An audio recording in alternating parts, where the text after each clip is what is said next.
Ia juga dalam kesempatan yang sama menyatakan Soekarno itu tidak sehebat yang orang kira. Ini pernyataannya Gus Rumail Abbas atau Rumail Abbas yang ditulis oleh Kiai Imaduddin.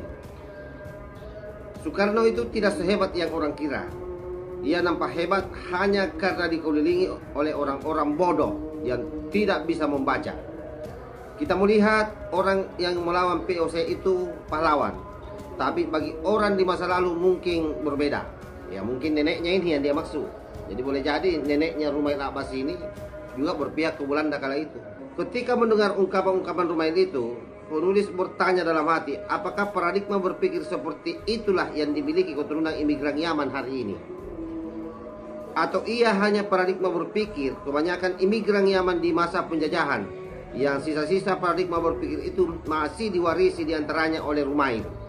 Semoga semuanya salah, karena kalau tidak, hari ini mereka akan menghadapi penulis dan seluruh putra-putri Indonesia.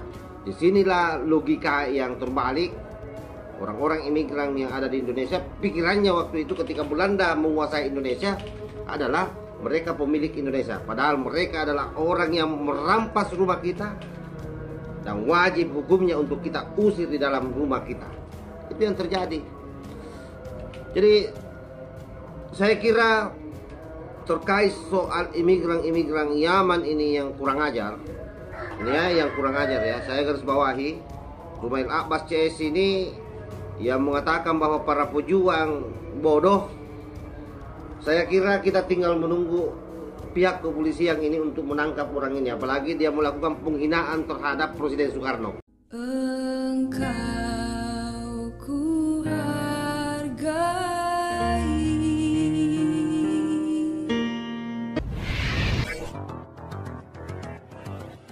Assalamualaikum warahmatullahi wabarakatuh. Om Swastiastu, Namo Buddhaya, salam kebajikan. Kembali bersama Tolaki 9 dari Bukta Pandita Lopi Kabupaten Bulukumba, Provinsi Sulawesi Selatan. Ada yang menarik di mana Gus Rumail dalam satu waktu menyatakan bahwa diskusi yang viral di media sosial terkait soal pendudukan Belanda di Indonesia adalah suatu pemerintahan yang sah ketika Habib Usman bin Yahya bekerja untuk Belanda. Maka ia hanya sebagai PNS biasa yang bekerja kepada pemerintah yang sah. Ia tidak bisa disebut dengan pengkhianat katanya. Tentu hal ini menjadi sesuatu yang menurut hemat kita sebagai orang yang waras. Tulisan atau pernyataan Gus Rumail Abbas ini merupakan pernyataan yang nyata membela Belanda dan Habaib dalam posisinya sebagai orang yang masuk dalam kategori menjajah Indonesia kala itu. Oleh karena itu, Kiai Imaduddin Usman dalam satu tulisannya itu kemudian menjabani apa yang menjadi pernyataan dari Gus Rumail Abbas dengan tema tulisan Kiai Imad yang paling terbaru ini, Sepucuk Surat Cinta untuk Rumail Abbas. Saya akan baca seperti apa ulasan daripada Kiai Imaduddin Usman Al-Bantani di sini. Sepertinya dia sangat marah terhadap pernyataan Rumail Abbas. Gus Rumail menyatakan dalam suatu kesempatan diskusi yang viral di media sosial bahwa pendudukan Belanda di Indonesia adalah suatu pemerintahan yang sah. Ketika Habib Usman bin Yahya bekerja untuk Belanda, maka ia hanya sebagai PNS biasa. Dia hanya sebagai PNS biasa yang bekerja kepada pemerintah yang sah. Ia tidak bisa disebut pengkhianat. Rumail juga mempertanyakan usaha-usaha kemerdekaan para pahlawan yang berjuang melawan Belanda di masa lalu. Masih cukupkah alasan kita untuk memperjuangkan Indonesia? Apa yang kita perjuangkan? Kemerdekaan seperti apa? Tanya Rumail. Kemerdekaan di masa lalu seperti apa? Sangat abu-abu. Coba dibayangkan seorang yang mengaku anak bangsa, cara berpikirnya seperti ini. Seolah-olah menggugat secara tidak langsung apa yang menjadi perjuangan para pendahulu kita. Seolah-olah meragukan ketulusan mereka semua di dalam berjuang untuk memerdekakan Indonesia. Ini saya lanjut ya. Ia juga dalam kesempatan yang sama menyatakan Soekarno itu tidak sehebat yang orang kira. Ini pernyataannya Gus Rumail Abbas atau Rumail Abbas yang ditulis oleh Kiai Imanuddin. Soekarno itu tidak sehebat yang orang kira. Ia nampak hebat hanya karena dikelilingi oleh orang-orang bodoh yang tidak bisa membaca. Bisa dibayangkan itu betapa menyakitkannya bahasa Rumail Abbas ini bagi seorang pribumi yang betul-betul cinta NKRI, cinta para pejuang. Kita melihat orang yang melawan POC itu pahlawan, tapi bagi orang di masa lalu mungkin berbeda. Ya mungkin neneknya ini yang dia maksud. Jadi boleh jadi neneknya Rumail Abbas ini juga berpihak ke Belanda kala itu. Tapi bagi orang di masa lalu mungkin berbeda. Tugas Rumail, pemberontakan para pejuang di masa lalu itu misal untuk berperang dan membakar pendopo Belanda. Menurut Rumail dilakukan orang-orang bodoh yang diakalin orang lain. Jadi menurut Rumail bahwa pembakaran yang dilakukan oleh para pejuang terhadap pendopo-pendopo Belanda yang ditempati waktu itu hanya karena mereka bodoh dan diakalin oleh orang lain. Jadi dia tidak melihat bahwa itu bagian dari cara memberikan perlawanan terhadap penjajahan atau pendudukan Belanda terhadap bangsa kita. Nah ini penting saya kira memang Kiai Imanuddin atau siapapun itu untuk mengkanter apa yang dinarasikan oleh Rumail Abbas, karena ini sangat melemahkan dan menghina para pejuang bangsa kita. Itulah paradigma berpikir Rumail Abbas. Ini menurut Kiai Imat ya, dalam memandang bangsa Indonesia dan para pahlawannya di masa lalu. Seperti yang saya sampaikan di atas. Pandangan seorang keturunan imigran Yaman dalam suatu waktu ia menegaskan kepada penulis bahwa ia berasal dari sebuah klan di Yaman. Oh, ternyata Rumail Abbas juga ini adalah dari klan Balawi ya, dari Yaman juga. Ketika mendengar ungkapan-ungkapan Rumail itu, penulis bertanya dalam hati, apakah paradigma berpikir seperti itulah yang dimiliki keturunan imigran Yaman hari ini? Atau ia hanya paradigma berpikir kebanyakan imigran Yaman di masa penjajahan, yang sisa-sisa paradigma berpikir itu masih diwarisi diantaranya oleh Rumail. Semoga semuanya salah, karena kalau tidak, hari ini mereka akan menghadapi penulis dan seluruh putra-putri Indonesia dari Sabang sampai Merauke. Karena bagi kami Indonesia ini adalah tanah pusaka, tanah warisan leluhur yang telah dijaga dan dirawat dengan cinta untuk mereka para leluhur di masa lalu dan untuk keturunan kami hari ini dan hari esok. Itu hari esok itu saya tambahi. Wahai saudaraku Rumail, setiap pikiran, keringat dan air mata Soekarno dan kawan-kawan di masa itu bagi kami adalah mesin penggerak dari bahan bakar yang telah ada terpendam dalam dada setiap bangsa Indonesia untuk memperjuangkan kemerdekaan.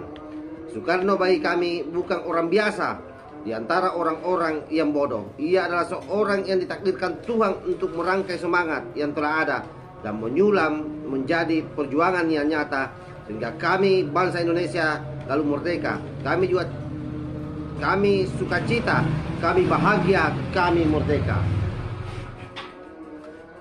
Di hari bahagia kami tanggal 17 Agustus 1945, mungkin ada yang menderita, yaitu mereka yang selama tinggal di Indonesia mengabdi kepada Belanda. Mereka sangat khawatir bangsa Indonesia akan membalas dendam. Tidak, wahai saudaraku, kami bukan bangsa pendendam. Kami bangsa Indonesia diajari akhlak mulia, budi pengertian jujur. Kami putra Samudra Pasai yang bijaksana. Kami putra Sriwijaya yang berperadaban. Kami putra Melayu yang santun yang tak akan hilang di bumi. Kami putra Pagaruyung yang bersendi adat bersendi sara. Kami putra Batak yang berkata apa adanya, namun hati kami putra Sokala Brak yang berbudi pekerti. Kami putra Kutai Martapura yang berbudaya. Kami putra Lu yang gagah perkasa dan baik hati. Kami putra Lolada yang pemberani dan tiada iri dengki. Kami putra Papua yang perkasa dan manis senyumnya. Kami putra Nusa Tenggara yang berwibawa. Kami putra Bali yang asri dan punya harga diri. Kami putra Mojopahit yang mempersatukan Nusantara dengan cinta. Kami putra Pajajaran yang silih asih, silih asu, dan silih wawangi. Yang kami ingin hanya merdeka. Kami jaga, kami rawat, dan kami kelola sendiri tanah air, hutan dan udara warisan leluhur kami. Indonesia ini adalah harta bagi kami. Apa yang salah dari perjuangan yang menjaga harta bendanya? Nabi Muhammad SAW pun menyatakan, siapa yang mati karena membela hartanya, maka ia mati dalam keadaan syahid. Wahai saudaraku, engkau katakan pemerintah Belanda ketika merampas tanah kami adalah pemerintahan yang sah.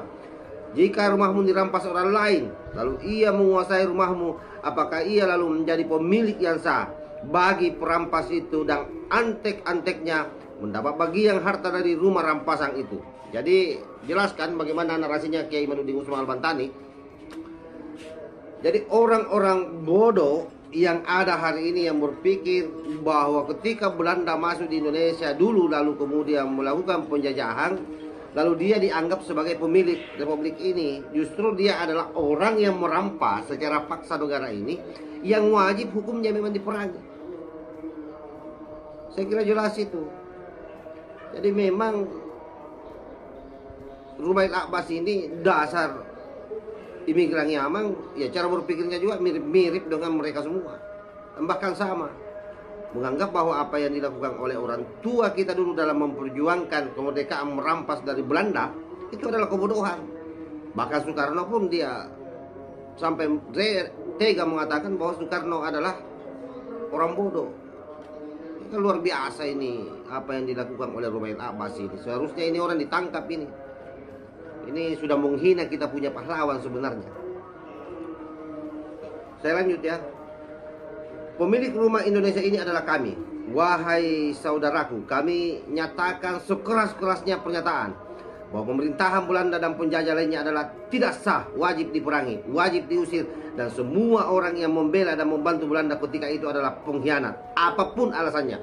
Jadi termasuk Mufti Batavia itu pengkhianat itu, apapun dalih kalian.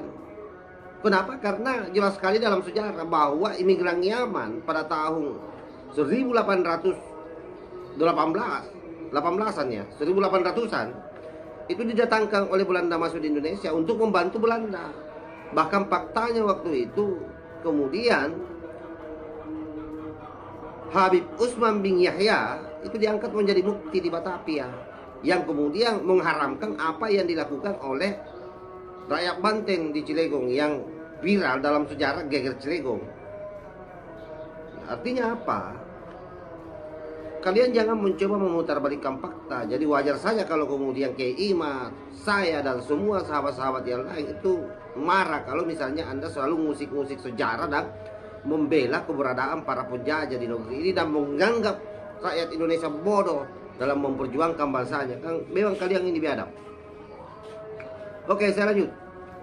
Jika hari ini atau masa yang akan datang ada orang-orang yang akan mengusik keindonesiaan kami, putra-putri Indonesia dari Sabang sampai Merauke tidak akan tinggal diam. Ini janji kami untuk semua itu. Kami akan korbankan apapun, sebagaimana leluhur kami mengorbankan segalanya untuk kami hari ini. Seperti engkau mewarisi paradigma berpikirmu seperti di atas, begitu juga kami mewarisi jiwa kesatria leluhur kami. Setiap bangsa lain yang hari ini hidup di tengah-tengah kami dengan sopan santun dan akhlakul karimah akan kami jaga, akan kami lindungi, akan kami berikan kesempatan bereksistensi sesuai prestasinya dalam kehidupan, tetapi dengan penuh sopan santun, dan jangan mengkerdilkan perjuangan leluhur kami, jangan mengusik kenusantaraan kami, peradaban kami yang luhur. Kami telah sepakat dari Aceh sampai Papua untuk ber-Indonesia selama-lamanya, dalam suka dan duka, dalam segala keragaman kami, bantu kami menjaga itu semua, wahai saudaraku semua, wahai saudaraku selama-lamanya. Ditulis oleh Imaduddin Usman Al-Bantani, editor Diding Syahabuddin, dan itu bisa diakses di website RMI NU Banten. Saya kira jelas ya apa yang digambarkan oleh Kiai Imaduddin Usman Al-Bantani dalam tulisannya kali ini menggambarkan satu kemarahan yang luar biasa terhadap Rumail Abbas dan antek-anteknya yang memandang rendah apa yang dilakukan oleh rakyat Indonesia di dalam memperjuangkan bangsa Indonesia. Dianggapnya mereka semua adalah orang bodoh yang diakali oleh orang atau yang dipekerjakan oleh orang, yang didesain oleh orang yang sengaja melakukan pemberontakan terhadap Belanda. Disinilah logika yang terbalik. Orang-orang imigran yang ada di Indonesia, pikirannya waktu itu ketika Belanda menguasai Indonesia adalah mereka pemilik Indonesia. Padahal mereka adalah orang yang merampas rumah kita dan wajib hukumnya untuk kita usir di dalam rumah kita. Itu yang terjadi.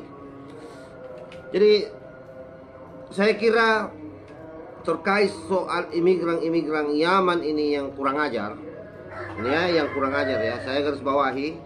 Rumail Abbas CS ini yang mengatakan bahwa para pejuang bodoh.